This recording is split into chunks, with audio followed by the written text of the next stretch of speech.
৪২ বলে ৭৫ রানের এক অনবদ্য ইনিংস খেলে রয়্যাল চ্যালেঞ্জার্স বেঙ্গালুরুকে টানা দ্বিতীয়বারের মতো চ্যাম্পিয়ন করলেন বিরাট কোহলি। দর্শক, আপনারা সবাই জানেন বিরাট কোহলি ২০২৪ সালে বিশ্বকাপ জয়ের পর টি-টোয়েন্টি ক্রিকেট থেকে অবসর নিয়েছেন। তবে আইপিএল এর মতো বিশ্বব্যাপী এক নম্বর যে ফ্র্যাঞ্চাইজি ক্রিকেট লিগ, সেটা কিন্তু সে চালিয়ে যাচ্ছেন। ১৭ বছর একটি দলের হয়ে খেলে সে কোনো চ্যাম্পিয়ন ট্রফি জয় করতে পারেনি।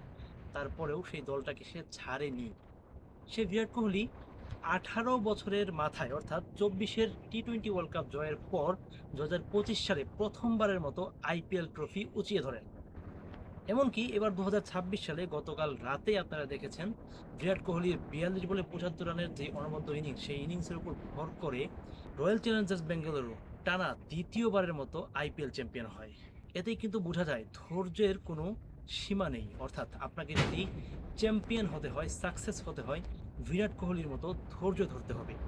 বিরাট কোহলি চাইলে কিন্তু পারতেন আইপিএল এর অন্যান্য দলে চলে যেতে এবং সেখানে চ্যাম্পিয়ন হতে হয়তোবা পারতেন। তবে বিরাট কোহলি কিন্তু হাল ছাড়েননি। ১৭ বছরের ব্যর্থতাকে ঘুচিয়ে ১৮ বছরের মাথায় তার দল চ্যাম্পিয়ন হয়, এমনকি ১৯ বছরের মাথায় টানা দ্বিতীয়বারের মতো চ্যাম্পিয়ন হয়।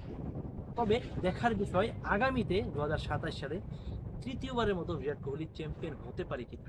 তবে টি-টোয়েন্টি ওয়ার্ল্ড কাপ জয়ের পর বিরাট কোহলি যে আন্তর্জাতিক টি-টোয়েন্টি থেকে অবসর নিয়েছেন, এরপরে টানা দুটি আইপিএল ট্রফি জয় সত্যিই ভাগ্যের ব্যাপার, এমনকি বিস্ময়কর।